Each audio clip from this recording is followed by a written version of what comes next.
My name is my name is Chris Austin, otherwise known as Maven, and I am the publisher of Maven's Notebook, and I'll be the host for today's webinar. In case you're not familiar, Maven's Notebook is your up-to-the-minute California water news website where you can always find the latest water news. You can find it at mavensnotebook.com.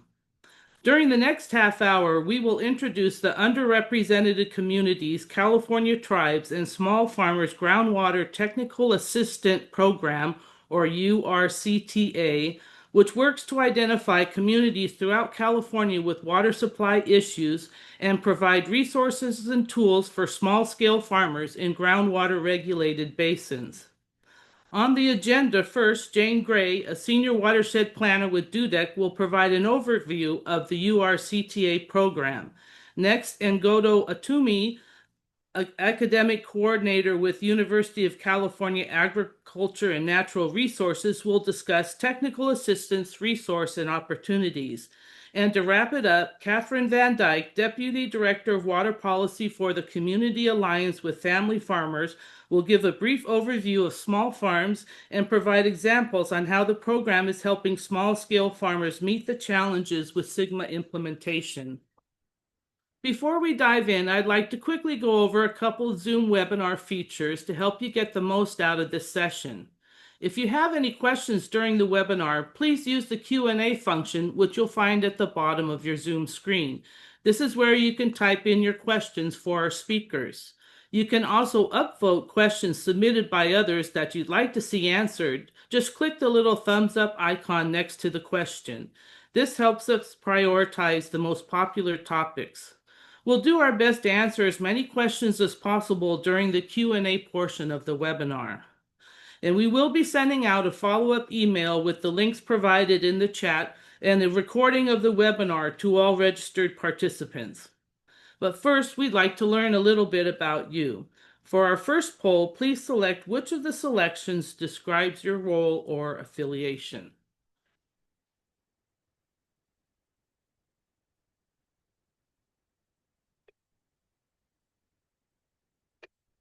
So if you can just select what it is.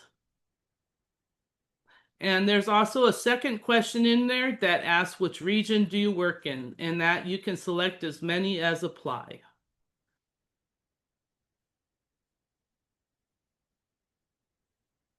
We'll give you a few more seconds to sort that out.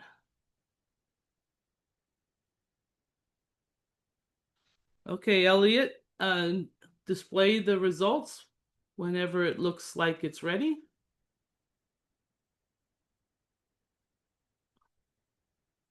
Okay, well, it looks like we have a great mix of people here today, and thank you all for joining. And where are we from?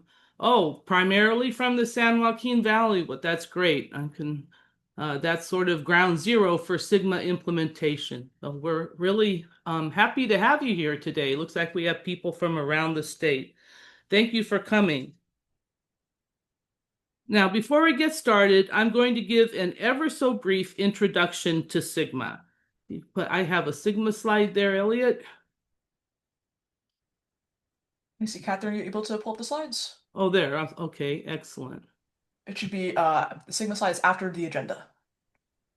There we go. Okay, excellent. The Sustainable Groundwater Management Act, or SGMA, was passed by the California legislature in 2014 to address groundwater depletion, particularly in areas like the San Joaquin Valley. A key feature of SGMA is its emphasis on local control. The law applies to groundwater basins deemed by the state as high and medium priority basins. SGMA requires these basins to establish local groundwater sustainability agencies, or GSAs, and develop plans aimed at slowing depletion and achieving sustainability within 20 years. Sustainable groundwater management, as defined by SGMA, means managing a basin without causing 6 undesirable results: chronic lowering of groundwater levels, reduced groundwater storage, seawater intrusion, degraded water quality, land subsidence, and impacts on interconnected surface water. These plans must be submitted to the Department of Water Resources for approval, and if a plan is deemed inadequate, it can be referred to the State Water Board for potential intervention, as we've already seen in the Tulare Lake and Tule basins. Implementation of SGMA may be having significant effects on small farmers. Groundwater allocations, fees for groundwater management, and compliance costs, such as monitoring and reporting, can create financial and operational challenges. And reduced water availability may also lead to fallowing land or changes in crop production, adding to the economic pressures faced by small scale operations. So today, our presenters will be discussing tools and resources to help small-scale farmers navigate these challenges. And now I'll turn it over to Jane Gray to start the presentations. Thank you so much, Chris, for the introduction. Excuse me, and thanks to everybody for tuning in this afternoon. We're really happy to be here and really want to appreciate you taking time to let us present to you. So I'm just going to give a brief overview of the URCTA program and then DUDEC's role in that program. So kind of a mouthful: underrepresented communities, California tribes, and small farmers groundwater technical assistance program. We are working with the Department of Water Resources. This program kicked off in 2021. Next slide, please.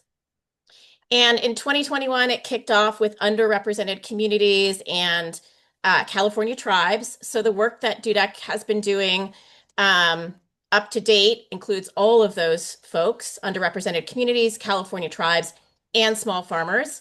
On the URCTA website that we will be sharing, you'll see a map. So DUDEC created this ADA accessible mapping portal to identify and help underrepresented communities identify themselves to be eligible for the program.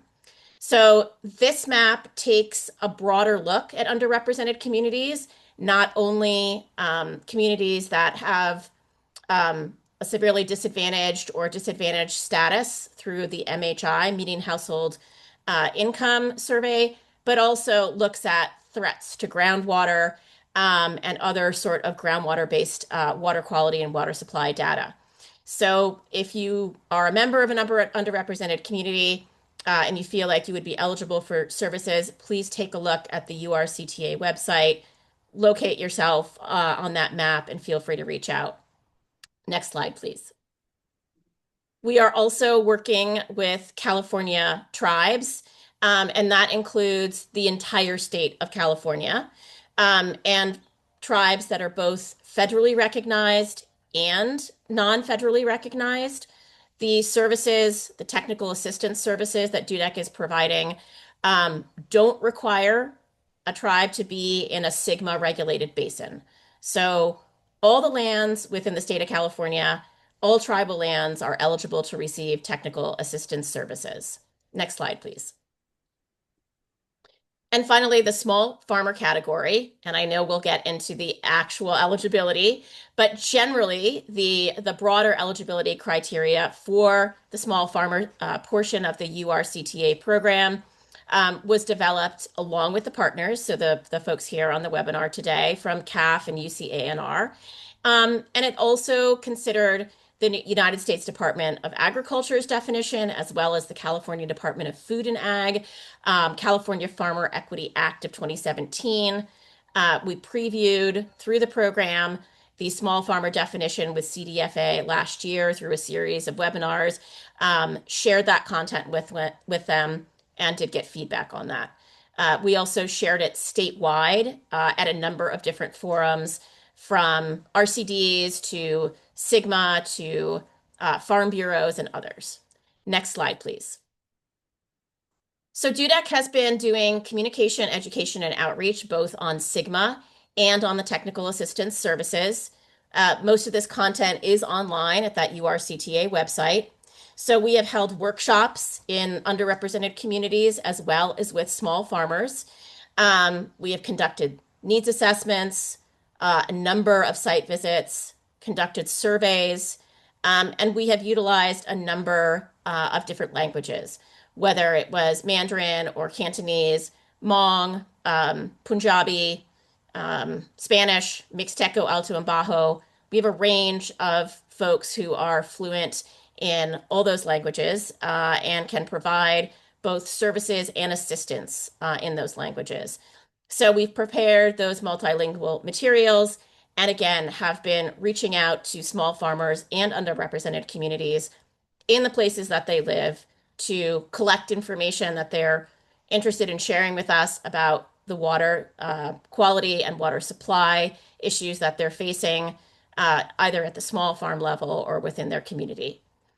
We've also coordinated with groundwater sustainability agencies, had conducted many meetings and presentations with groundwater sustainability agencies, cities, counties, resource conservation districts, farm bureaus, ag commissioners, and other community-based organizations and partners. And so we're always willing really to sit down and talk to anybody about the water supply, water quality challenges that they're facing. Again, underrepresented communities and small farmers in those SGMA regulated basins and for California tribes statewide. Next slide, please. So generally, the services that we are providing, the technical assistance services that we are providing are wide ranging and really are scoped and aimed at addressing the needs, risks, and vulnerabilities that have been voiced to us by those small farmers and those underrepresented communities. So in terms of well and irrigation issues, we're working on well condition analyses with a number of small farmers. We're doing well and aquifer testing. We are helping some of those growers locate and design new wells. So if they have a well on their property, it might be old, it might not be producing. We are offering an opportunity to get all of that well location siting and design done. Analysis of well interference. This is something that the GSA could require, the Groundwater Sustainability Agency could require before putting in a new well. We're doing pump tests for small farmers, video logs, a number of different studies on groundwater impact analysis, and then can certainly support on the irrigation system and efficiency side, looking at uniform distribution evaluations and other things. All of these services are provided at no charge to eligible entities. So any small farmer that qualifies is provided these services free of charge. On the water quality side, we're working with small farmers on crop suitability. Again, ensuring that there's enough water there, domestic suitability, water quality testing, treatment and design, for water treatment systems, whether that be at the community level or the small farmer level. And then we work to support small farmers with executive order compliance and modeling and allocation scenarios within the context of requirements from the Groundwater Sustainability Agency. And then we also will do 100% plans and specs, preliminary engineering reports, all background hydrology reports that could be needed, water demand and fire flow analysis, whether that is for a community system or a city or a county. So again, all free of charge. And the intent is really to get folks situated so that they can get construction funding. The acronym URCTA is Underrepresented Communities, California Tribes, and Small Farmers. You'll see that in the header of that PowerPoint presentation. And there I will put a link to the website into the chat as well, so everybody can access that. Next slide, please. So I'm going to turn it over to Godu, and we will certainly be happy to take any questions in the Q&A or at the end of the presentation. Thank you all. Thank you, Jane. Good afternoon, everyone. My name is Godo Atsume. I work with UCNR, and I'm very happy to be here. I will discuss in the next few slides some small farmer-focused education. Next slide, please. So I'll begin this segment of the presentation by sharing some details of the sub-basins that we work in. Jane has sort of gone through some of that, but I'll provide a little bit more information here. The Department of Water Resources classified the 515 groundwater basins across the states into different categories, 4 of them. So we have the high and medium priority basins in orange and yellow, and then the low and very low priority basins in the 2 shades of green on the map there. Next slide, please. So for the purposes of this project, we are primarily working in the high and medium priority basins. And by we, I mean Community Alliance with Family Farmers, which Catherine represents and will share a little bit about in a few minutes, and UCNR. CAF is covering most of the Sacramento Valley and some parts of the coast, while UCNR is working in the San Joaquin Valley and in Southern California as well. CAF has 7 contractors. Most of them are small farmers themselves, while UCNR has 5 community education specialists. Next slide, please. So one of the key aspects of this project and one of the main goals that we're looking to achieve is interaction and engagement with groundwater sustainability agencies. And many of these agencies across the state, we've seen them transition from developing their groundwater sustainability plans to now they're implementing those plans. So we're very interested in either the impact or the benefit of those implementation to small-scale farmers. So one of the first goals for us is participating in those meetings, either their board meetings or their advisory committee meetings. We're actively engaging and participating in those spaces. We're also reviewing their plans. If you've ever looked at those documents, they're 1,000-page documents. We're reviewing those plans as well. Many of the agencies have provided 5-year update plans that our teams are looking through that language and consideration of small-scale farmers. Many of these local groundwater sustainability agencies also have tools that for some of the farmers we work with are very complex. So we're looking to understand those tools to support small-scale farmers. And number 4 there is providing timely communication to the growers that we work with. That is very important because some of the actions that agencies are taking are time-bound, particularly when it comes to fees. So I'll share on the next slide some of those actions, but we're looking to provide timely communication. And ultimately, the goal for us is to connect small-scale farmers to their local groundwater sustainability agency. I think that is one of the goals of SGMA, having that local management. Next slide, please. So there are tons of management actions depending on where you are. SGMA looks very different in every region, and even in the same county, SGMA, each agency is implementing different actions. So one of the first actions is fees. There are different types of fees that agencies are implementing. There's also groundwater allocations across the sub-basins. We're seeing different methods of estimating groundwater use. Different accounting platforms, groundwater markets, and tradings are also common. And at this point, I should note that the California Water Commission has a paper on groundwater trading. And in that paper, there's some recommendations for considering small-scale farmers in water markets, water training, water transfers. They were also seeing different water registration programs, as well as groundwater adjudications. For these different actions that are here, the impacts to large-scale agriculture is very different to the impacts to small-scale agriculture. So our engagement on the ground is looking to bring on small farmer inputs and considerations into the implementation. Next slide. Thank you. So far, we see sort of roughly 3 tiers of small-scale farmers as we're out meeting with different growers. One is sort of this tier of farmers that have never heard about SGMA. They do not know this law. They don't know what you're talking about. And then the second tier is those that have somewhat heard about it. Either they've received the bill or they've heard about SGMA through a different group. And then we have a third tier of growers that are actively engaged in SGMA. They're reviewing those plans, they're analyzing their shallow irrigation wells and the impacts of chronic lowering of groundwater levels. They're participating in the meetings. Most of the growers that CAF and UCNR have met fall in that category 1, where many of them have not gotten adequate education on SGMA. So we're looking to close that gap. Next slide, please.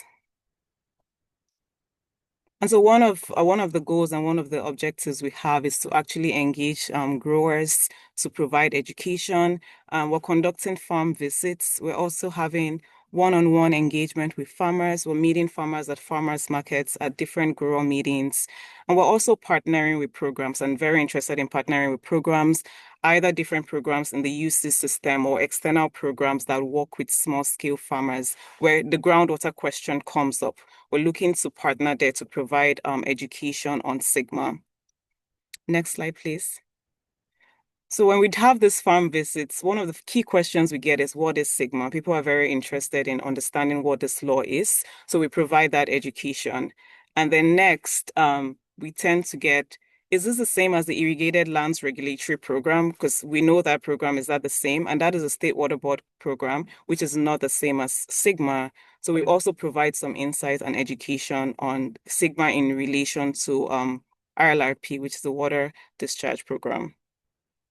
And then we commonly get, I'm a tenant farmer, I'm leasing land. Do I have to comply with SGMA in my region? That also varies per region, but everyone using groundwater for their production has to in many ways comply with this law. And next, people are also very interested in the rules in their region, the impact it will have on their small farm operations, which we go through one-on-one engagement. And then you can go through the last ones here. And then fourthly, we commonly get who is managing our groundwater supply. Many of the growers we interact with are very familiar with their irrigation districts or their city or their county. And for SGMA, we've seen that most of these different agencies have come together either to form a joint powers agreement or an MOU. So we provide that information to growers as well. And then lastly, because most underserved farmers paying additional fees is a burden, and people are very interested in if they have to pay any sort of fees. So we provide that insight as well. Next slide. So our education is very farmer focused through workshops, through having webinars like this one-on-one education, creating educational materials. We also do this in different languages for the program, and just assisting small scale farmers. We have, and I can provide an example here. We've supported small scale farmers. For instance, we had a grower that was looking to lease land between two counties. And so we're able to provide information on how SGMA implementation was going in those two different regions so the grower can make an informed decision. So it's very tailored one-on-one. I think we're really looking to build relationships with these growers and understand some of their groundwater concerns. Next slide. So we have some materials here. We have a farmer's guide to understanding a groundwater sustainability plan. We also have frequently asked questions and answers, and these are all GSA specific to answer the questions in each GSA. And we also, walk through these materials with the growers. Next slide. Just a few on-site technical services we have here. Our team, again, there's people that are small-scale farmers themselves or community education specialists. So there's irrigation system checks that we can carry out, flow meter checks, pump and well assessments, as well as soil assessments. And then we closely coordinate with Jane's team, which have like a larger expertise on this. Next slide, please. And I'll pass on to Catherine. Thank you.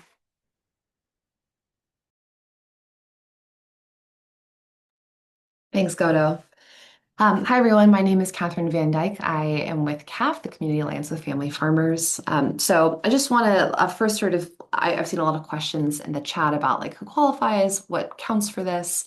One of the things that we found in this 2022 report thinking about SGMA around the state is that often the groundwater sustainability plans don't break down different kinds of farmers, right? I think lots of people who are here today know that farming looks really different based on where you are in the state, the scale that you're at, the crop that you're at, the kind of farming you're doing. So part of what we're trying to help the groundwater sustainability agencies understand is that agriculture looks really different, and it's not just sort of one monolith. So I see a lot of questions in the chat in terms of eligibility for this program. We've got sort of two tiers for folks who are 80 acres and under and folks who are 200 acres and under with some additional like qualifications there. But I also just want to say like reach out to us because even if you don't like necessarily fit this program, both CAF, UCANR, and the URCTA program can connect you with a variety of resources. And as a reminder, we have like 12 outreach staff around the state who can meet one-on-one with you and talk through your specific needs and issues. So my guess is we probably won't be able to get through everyone's specific questions today, but know that we're here and we'll be sharing our contact details at the end of this to make sure that we can like provide you with the answers that you're looking for. So what have we been working on lately?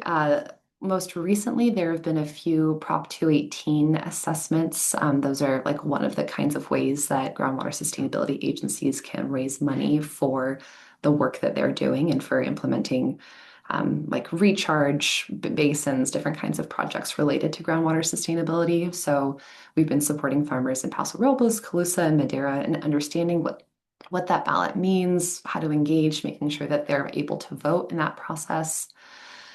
We've been hosting a variety of workshops. This is Land, speaking with farmers up in Sacramento area. Most recently, we did one with the 3 Sonoma County groundwater sustainability agencies on both like how to, check your soil moisture, do sort of a DIY tensiometer, and preparing farmers for what the new water measurements there look like. Godo already mentioned this, but Sigma looks really different based on where you are in the state. And so that's one of the things that we're really focused on is helping people to understand what it looks like there. So how are they measuring fees? Sometimes it's by the number of acres you have. Sometimes it's by the acre foot used. How they calculate that acre foot used can look different. So that's part of why we have staff who are here to like help you figure out what that looks like. We have recently connected a farmer with the California Ag Mediation Program, or CalAMP for short, for free mediation services for an ongoing fee dispute. So we can connect you to other resources that are outside of the URCTA program. And I also just want to give a shout out to the Cuyama Valley Family Resources Center. They've put together the Small Farmers and Rancher Network. They're part of this URCTA program. They are specifically working with small farmers in that neck of the woods on the adjudication. So we're talking broadly about like the groundwater sustainability plans and the more public process. But when there is a court case and it moves into a legal process called an adjudication, it takes sort of a different format. So those folks are working hard to make sure that the farmers get the right kind of information and representation for that legal case. And if you are in a basin that's facing that, reach out to us as well, and we'll see what resources we can get you. Some other things we've been working on, right? We already talked about review of fees and bills, especially I think for groundwater basins that are using satellite monitoring and measurements to calculate that fee. It can be really helpful to have a second set of eyes to make sure you're really clear and that your water usage is being adequately represented. So that goes hand in hand with supporting farmers and consistencies and flow meter reading, making sure that the right data is being captured for you. Creating region-specific maps to help farmers identify their sub-basins, right? These aquifers don't map neatly onto our county boundaries, so it can be really confusing figuring out where you're located for the groundwater map and sort of who is responsible for that groundwater sustainability. And I think Goda mentioned this earlier as well, but if we've helped a few folks who are thinking about leasing land or purchasing land in a specific place and making sure they have a really clear understanding of what the water access there looks like now and into the future. So if you're someone who's thinking about, changing the parcel you're on, please reach out to us and we can help you understand, like if it's a place with allocations, how much water is available and what that means for the kind of crops that you grow. There's also the UC Davis Legal Clinic. They are especially focused on the adjudications that I had mentioned earlier. So again, even if you're not in Cuyama, if you are in a basin that is facing adjudication, please reach out to us and we can share some of the resources that they've developed. They've also done really great research on groundwater markets and impacts to family farmers. So that's one of the tools in the toolbox that groundwater sustainability agencies have and they're thinking about and starting to pilot. So helping make sure that there's really clear understanding of what that means for family farmers and what are the risks and potential barriers there. And they have also been working with farmers who are facing financing issues due to change in water access and just doing really fantastic legal research to back that up. So these are the websites. I'll put these in the chat once I finish screen sharing so that you can go directly to the websites. But this is the what it looks like for the Department of Water Resources and their contact information. This is the website for the GODOS team with UCA Small Farms Network and the CAF team as well. Again, I'll put all these into chat and we'll send this via email afterwards. But with that, we wanted to make sure we had a lot of time for question and answers. So I'll stop screen sharing and we can see what questions y'all have coming up. All right. Well, thank you to our presenters for those insightful presentations. And I hope that you get from that there are a lot of resources available, many of them free of charge for qualified people. So please do reach out. We have one more set of polls, and then we'll move to the Q&A. So if Elliot would put up those polls, we want to know what issues concern you the most, and you can select all that apply. And if you scroll down, there's a second question that asks what services you are most interested in. So if you would please fill those out, and we'll get ready to move to the Q&A. Be putting your questions in the Q&A and upvote the ones you want to hear answered.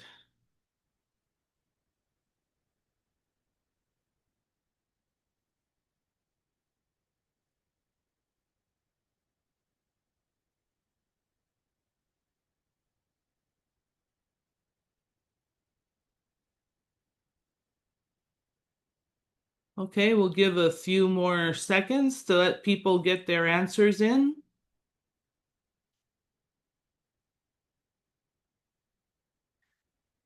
And Elliot, you can go ahead and share when it seems appropriate. People have answered.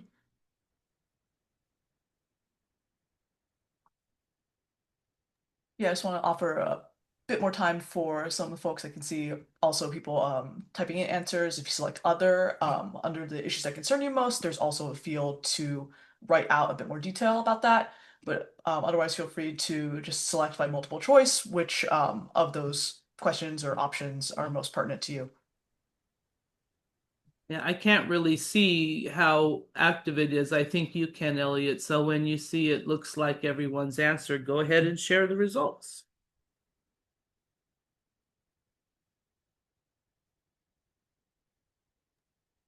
And again, for some of those additional resources and follow-up links, Catherine has posted some of the links directly in our Zoom chat, and these links and resources will also be emailed out directly to all of y'all as participants after the presentation as well.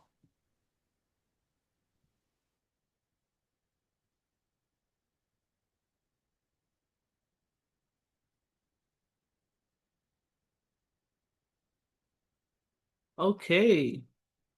I can imagine groundwater pumping reductions and allocations would be definitely a big one. Yeah, looks like a lot of people are very interested in that. Okay, excellent. Thank you for those answers. That's important information. So now we're going to move into the Q&A portion. As a reminder, you can answer, I'll still be putting questions in the Q&A and upvote the ones you most want to have answered. And now let us go up to the top. Okay. Oh, let me, hold on, I got to change this. Most upvotes. Okay. First question is for you, Jane. How are small farmers determined to be eligible for the URCTA program? So the program has specific eligibility criteria, and that eligibility criteria, I'm going to share my screen, is relevant to everybody here speaking today. So hopefully you can see that. I'm happy to make it larger if you cannot. But again, can folks see that, or do they need it to be bigger? Maybe just a little. Yeah, that's fine. Thank you, Jane. Okay, great. And so again, DWR worked with the partners, again, the partners that are on this call, so CAF and UCANR. And so the eligibility is as follows. It's a rancher that's socially disadvantaged as defined by the California Farmer Equity Act of 2017. That grazes livestock on rangelands and has a gross meat sales of under $1 million. A farmer or rancher operating on 80 acres or less that meets one or more of the following criteria.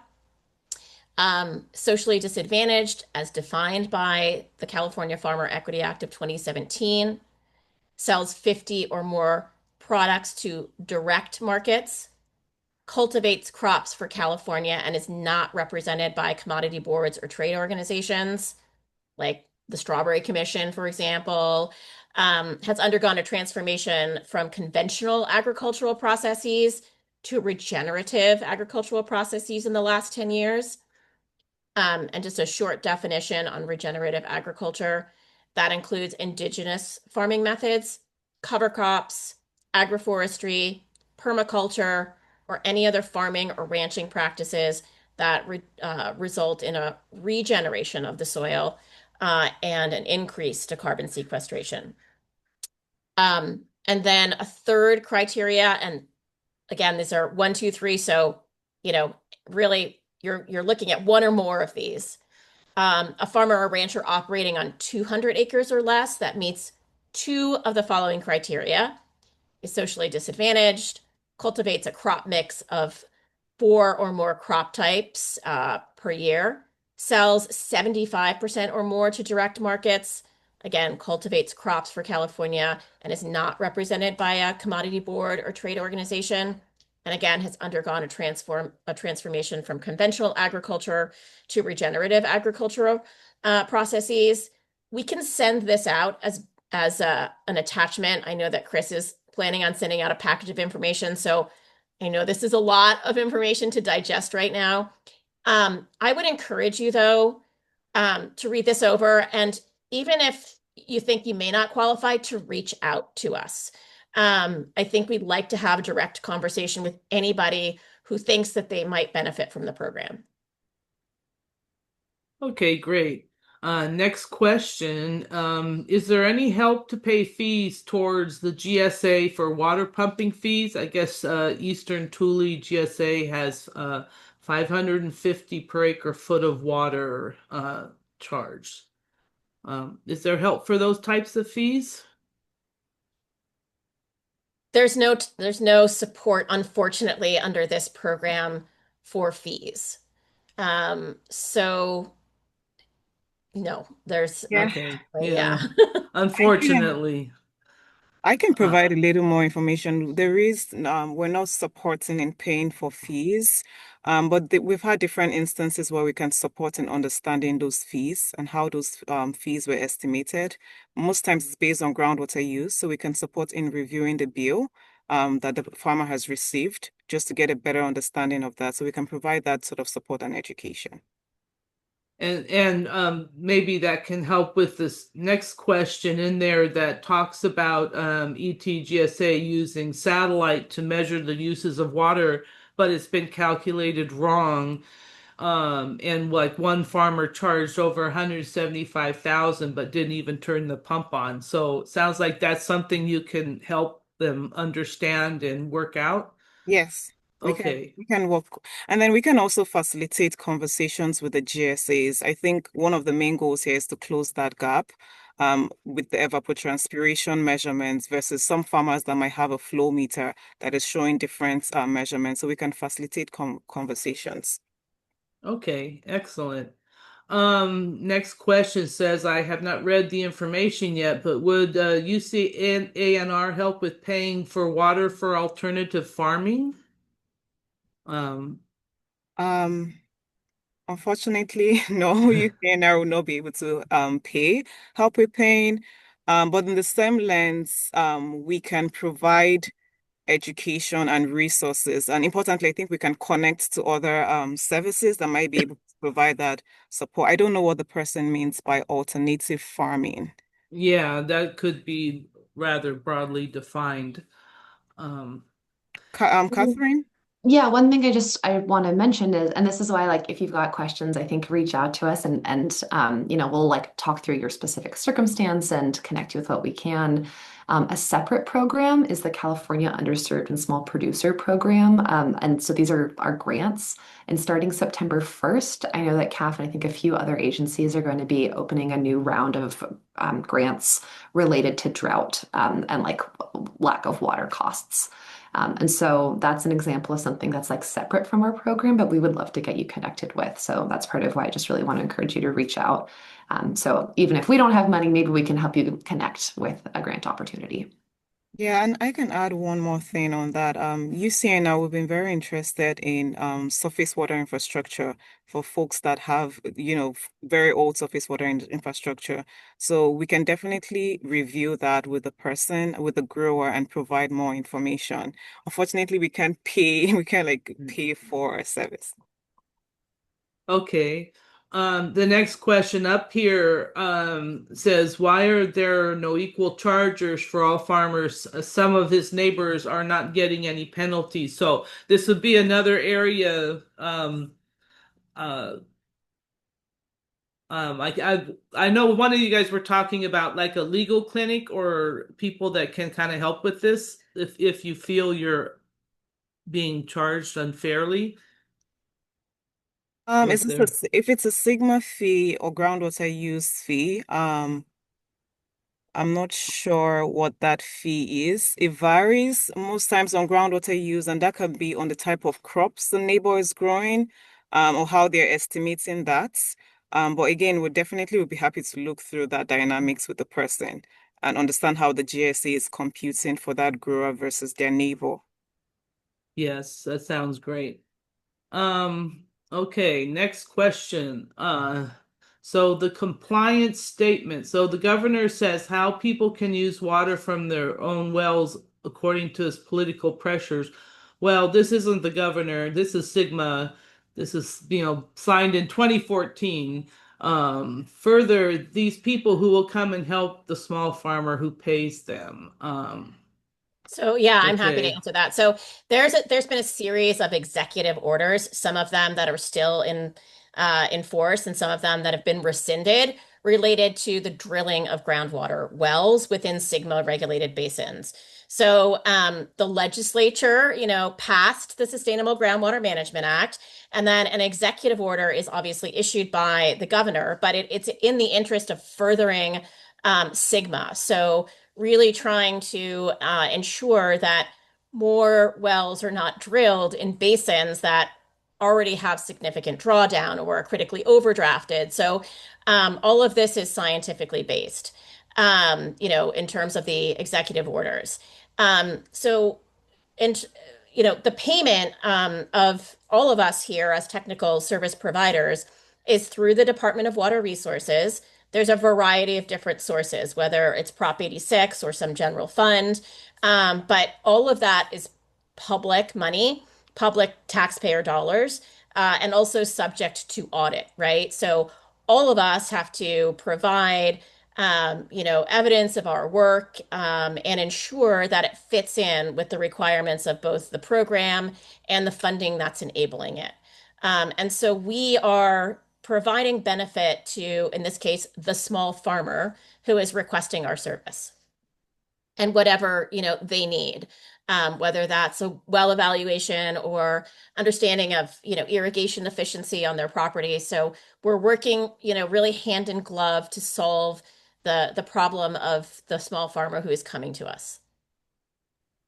Okay, great. Thank you, Jane. Oh. And just to say, I think part of what's hard here is that we're changing like 150 years of viewing groundwater as a private property right, and that's part of what is so hard and tough about Sigma.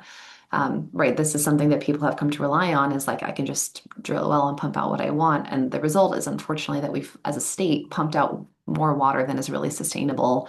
And the whole reason we're doing this is because we're at risk of like no longer having water to pump. So certainly that it like remains a challenge, but I think that that's part of why we want to be working one-on-one with folks to understand what that looks like and like what an ag business can still look like, even if the water availability looks different. Okay, great. Next question. Can you say more about crop suitability? Is there assistance for small farmers to transition towards drought tolerant crops? Yeah, so I think all of us are working on, again, what that small farmer need is, as well as the complexity of Sigma, right? So, what are the allocations that the small farmer is needing to contend with in the context of their groundwater sustainability plan? And how is that groundwater sustainability agency, either, working with restrictions, looking at ground fallowing, things of that nature. So, um, we can't provide a one-size-fits-all answer for this. I think, again, it's really important to contact one of us so that we can understand what's happening on the property and what crops are suitable and financially feasible, obviously, for someone to move forward with. Okay, great. At what level can you help out a farmer know the aquifer hydrogeology of the aquifer under their area of farming, especially when trying to participate in issuing new wells? Right, exactly. And that leads into the question about executive orders and drilling new wells. But we can certainly help the small farmer understand, where they're situated within the basin, what the underlying hydrology is, and provide some context there for, what's happening in that aquifer. So again, if you have, specific questions about where you're located, please just reach out to us and we're happy to have a conversation and do a site visit if necessary and understand again what's happening in that larger aquifer and basin. I can add to that question. We can also provide some information on the current groundwater conditions.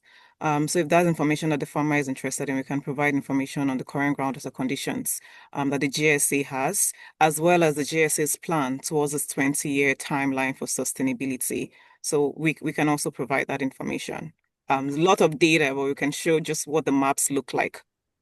Right. We have hydrologists and hydrogeologists on staff too, who can really kind of dig in from the modeling perspective as well and give some feedback, from the scientific standpoint. Okay, just want to remind people to put your questions in the Q&A and upvote the ones you want answered. And next question, could this program be part of an effort to develop policy guidance reflecting the needs and concerns of small-scale pumpers in water markets? Perhaps guidance that GSAs around the state can use when setting up a water market. I think there was something about the California Water Commission report that Ngodo was talking about. Yeah, I mentioned that report and I can find it and put in chats. Ruth Dalquist Willard worked on that report, and in the report she provided some recommendations for considering small scale farmers in groundwater markets. Most of the farmers that we work with, they lease land, they're tenant farmers. So there are challenges with markets because your landowner may go on that market and then you lose your water allocations. So we do have recommendations written. But Lynn, to your point, I think part of the outcomes of this project for us is some recommendations to the state and a technical memo. So we're definitely interested in the concerns of groundwater markets, and again, closely working with the folks in Kuyama. No, Kuyama doesn't have a market. I was thinking of adjudications, but we're very, very interested in the markets. And the legal clinic, that's where I was going to. The legal clinic has done some analysis. I don't know if that document is shareable at this point, Catherine, but that might be helpful for folks on the call. And I'll put that Water Commission report in chat. Yeah, absolutely. Okay. I can add to that in saying that I sometimes like to describe this project as education in both ways because we're obviously focused on education to farmers, helping them understand what this really looks like. But we're also developing a report back to the Department of Water Resources on what are the specific risks and barriers and opportunities for small farmers in SGMA. And I think that groundwater markets are a big part of that. So just like trying to help there be good communication both ways so that the state can really hear from the farmers that are being impacted, and the farmers can have a good sense of what to be preparing for the path to 2040 when we're ideally reaching that groundwater sustainability. Okay. Just a reminder to put the questions in the Q&A because we are coming up to the end of questions. So if you have more, please put them in. Crops are a comment. Crops are good above ground with managed water usage and reusable soil. The next question is it true about fish and wildlife letting millions of gallons of fresh water? This is really not the topic of this webinar, so I am going to skip that question and go on to the next one. I am a beginning farmer farming 35 acres near Hanford. Can you provide a point of contact for SGMA rules and regulations for the Mid-Kings River GSA? The Tulare subbasin is currently on probation, but it is not clear what requirements are in place. I can provide that information. So UCNR is covering that region, and actually, our community education specialist might be on the call. So happy to provide that contact information. Is that person, the question is if I'm an anonymous person, can I follow up with that person? It's Yeah, an they should. anonymous attendee. Okay, I can put Yeah. the contact information in chat. Okay. And yes, we will be sending out a follow-up email the next day or two. It will have the links that have been put in the chat. It will have the video and also the presentation slide. And that will go out to all registered participants, whether they attended or not. So that information is forthcoming.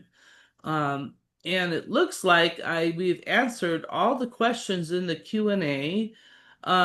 So while we wait to see if there's any more questions, do we have any closing thoughts from our presenters? Anything anyone would like to say? Please reach out. I think that's really the main, the main focus is we really would like to support you. So Chris will be sending out the information. Please visit the URCTA website. That's Underrepresented Communities, California Tribes and Small Farmers Groundwater Technical Assistance website. There's all the information there. And we would really relish a conversation with all of you. Again, SGMA is so basin specific. The issues that all farmers are facing are so parcel and operation specific that we would really welcome that opportunity to talk through what you need. And Okay. and to Catherine's point earlier, if we can't help you within this program, we are all connected with other programs, and we can refer you to hopefully somebody that can get your question answered and or help in providing some other opportunity for funding. And again, all of these services are free of charge. Um, we cannot pay for construction through the program, but again, want to get you situated in the circumstance that you need construction, that we can provide you a link to some grant services, facilitate those conversations, and support you moving forward.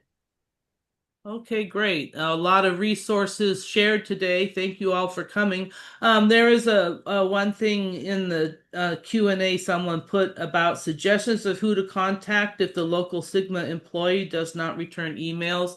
And I will just add that if you are having a problem with your GSA, I suggest you go to DWR in their SGMA portal. DWR is very responsive to the comments that they receive.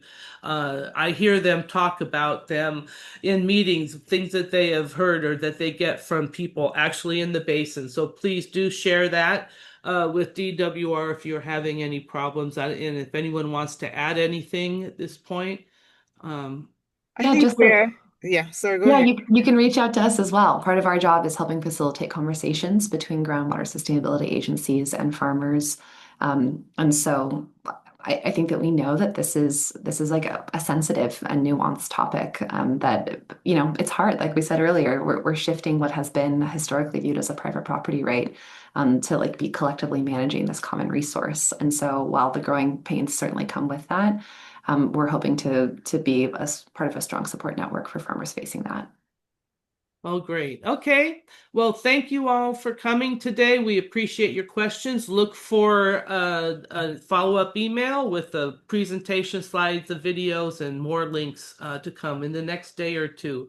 Thank So you all for Chris, coming. sorry, there's one more question in there Okay. in the chat. So the Department of Water Resources, California Department of Water Resources, is the implementing agency on the Sustainable Groundwater Management Act and is responsible for interfacing with the groundwater sustainability agencies and approving the groundwater sustainability plans. In the case that the groundwater sustainability agency has not met the intent of the Sustainable Groundwater Management Act in their plan, and they've been given opportunities to comply, those plans are now in the hands of the State Water Resources Control Board. They are the enforcement entity and the backup to DWR because they are a regulatory agency.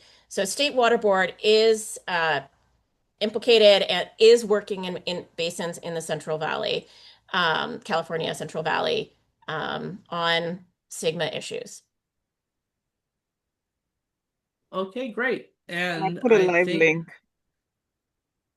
there. okay. And if there isn't anything else, I guess we are done today. So thank you everyone for coming and enjoy the rest of your day. Thanks, everybody.